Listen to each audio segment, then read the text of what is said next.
তোমরা যারা ক্যালকাটা ইউনিভার্সিটির আন্ডারে প্রথম সেমিস্টারের ছাত্রছাত্রী আছো, অর্থাৎ নতুন কলেজে অ্যাডমিশন নিয়েছো, তোমাদের জন্য আজকে ক্লাস খুবই গুরুত্বপূর্ণ। আজকে ক্লাসে তোমাদের কনস্টিটিউশনাল ভ্যালু সাবজেক্টের মডিউল 1 থেকে একটি মোস্ট ইম্পর্টেন্ট 25 নম্বরের প্রশ্নের উত্তর নিয়ে আলোচনা করব। ভারতের সংবিধানে উল্লেখিত মৌলিক অধিকারগুলি আলোচনা করো। মোস্ট ইম্পর্টেন্ট প্রশ্ন, কিভাবে গুছিয়ে অ্যান্সার লিখবে দেখে নাও, কারণ 25 নম্বরের প্রশ্নের অ্যান্সার খুব ভালো করে গুছিয়ে তথ্য সমৃদ্ধ উত্তর কিন্তু তোমাদের লিখতে হবে। প্রথমে ইন্ট্রোডাকশন অর্থাৎ ভূমিকা। ভারতের সংবিধানে বর্ণিত মৌলিক অধিকারগুলি হলো দেশের গণতান্ত্রিক কাঠামোর মূল ভিত্তি। সংবিধানের তৃতীয় অংশে 12 থেকে 35 নম্বর ধারায় নাগরিকদের এই মৌলিক অধিকারগুলি বিশদে আলোচনা করা হয়েছে। ব্যক্তির সর্বাঙ্গীন বিকাশ এবং একটি সুস্থ ও বৈষম্যহীন গণতান্ত্রিক সমাজ গঠনের জন্য এই অধিকার অপরিহার্য। প্রখ্যাত রাষ্ট্রবিজ্ঞানী গ্র্যানভিল অস্টিনের মতে মৌলিক অধিকার ও নির্দেশমূলক নীতিগুলি হল ভারতীয় সংবিধানের বিবেক। মূল সংবিধানে নাগরিকদের জন্য 7টি মৌলিক অধিকারের কথা বলা হলেও 1978 সালের 44তম সংবিধান সংশোধনের মাধ্যমে সম্পত্তির অধিকারকে মৌলিক অধিকারের তালিকা থেকে বাদ দিয়ে আইনি অধিকারে পরিণত করা হয়েছে। এবারে ভারতের সংবিধানে মৌলিক অধিকার সমূহ 6টা মৌলিক অধিকার আছে। প্রথম হচ্ছে কি সাম্যের অধিকার। এখানে কি বলা হচ্ছে দেখো, সংবিধানের 14 থেকে 18 নম্বর ধারায় সাম্যের অধিকার স্বীকৃত হয়েছে।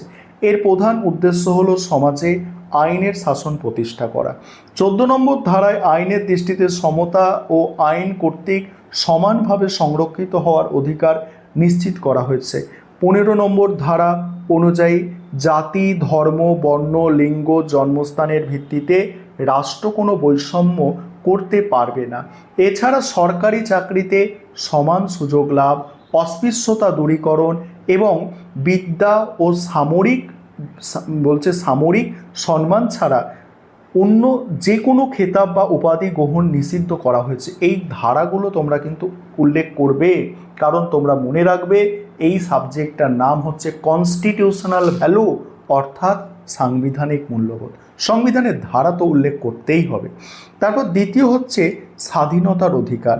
সংবিধানের 19 থেকে 12 নম্বর ধারায় নাগরিকদের স্বাধীনতার অধিকারের কথা বলা হয়েছে। 19 নম্বর ধারায় বাক ও মতামত প্রকাশের স্বাধীনতা, স্বাধীনভাবে চলাফেরা, সংঘ সমিতি গঠন, পছন্দমতো পেশা গ্রহণের মতো 6টি গুরুত্বপূর্ণ স্বাধীনতার কথা উল্লেখ আছে। এই অধিকারের গুরুত্ব বোঝাতে গিয়ে প্রখ্যাত রাষ্ট্রবিজ্ঞানী দুর্গাদাস বসুর মতে স্বাধীনতার অধিকার ছাড়া গণতান্ত্রিক ব্যবস্থা কখনোই পূর্ণতা লাভ করতে পারে না। এটি ব্যক্তি স্বাধীনতার সবচেয়ে শক্তিশালী রক্ষা কবচ। এছাড়া 21 নম্বর ধারায় জীবন ও ব্যক্তিগত স্বাধীনতার চরম নিশ্চয়তা দেওয়া হয়েছে এবং 21-এর ক নম্বর ধারায় 6 থেকে 14 বছর শিশুদের শিক্ষার অধিকারকে মৌলিক অধিকার হিসাবে স্বীকৃতি দেওয়া হয়েছে। 3 নম্বর হচ্ছে শোষণের বিরুদ্ধে অধিকার।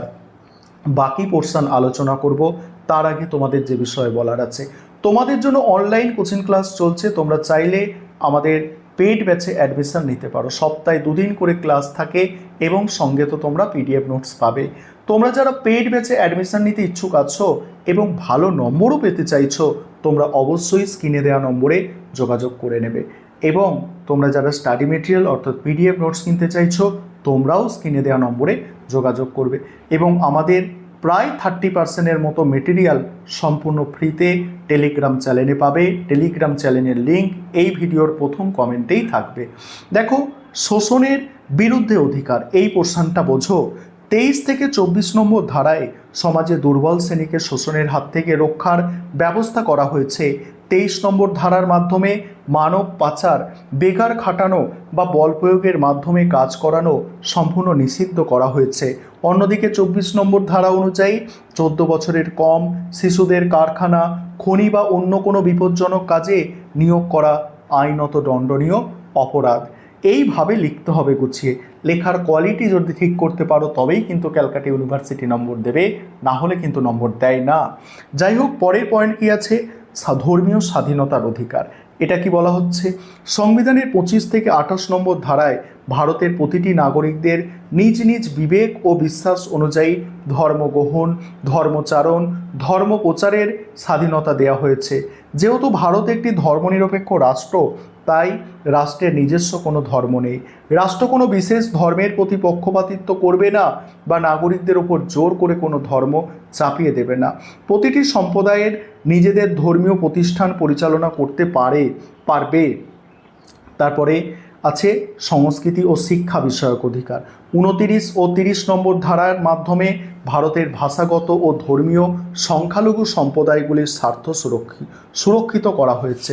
29 নম্বর ধারায় অনুযায়ী যে কোনো সংখ্যালঘু সম্প্রদায় নিজেদের ভাষা, লিপি, সংস্কৃতি সংরক্ষণের অধিকার ভোগ করবে।